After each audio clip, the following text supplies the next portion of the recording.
WT2-09.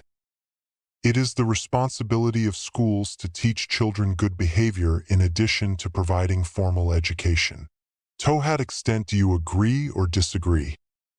There are people who hold the belief that the onus is on schools to teach children codes of conduct, apart from academic knowledge.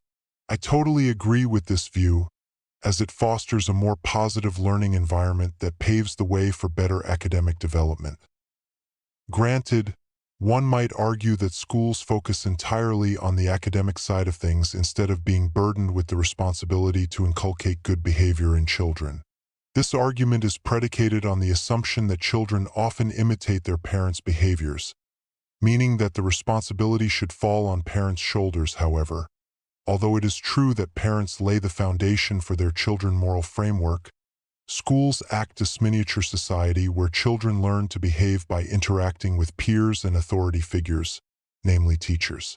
If schools fail to reinforce positive behaviors and punish negative, or even harmful ones, perhaps the very learning environment at school might be adversely affected, leading to less cooperation and lower levels of educational attainment.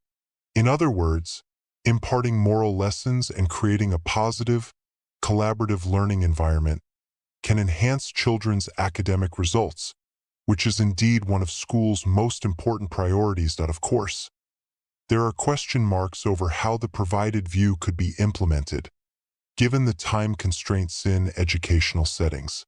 Critics also say that teaching moral lessons might detract from schools' main responsibility, imparting academic knowledge, and create further pressure on children. However, this obstacle could be overcome easily since no formal classes are needed to teach children moral conduct.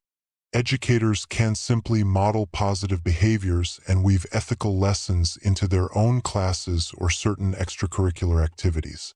As a result, schools can still positively influence children's behavioral development while fulfilling its utmost role of providing formal education. In conclusion, it is important that schools realize their role in molding children's behavioral patterns and assume this responsibility.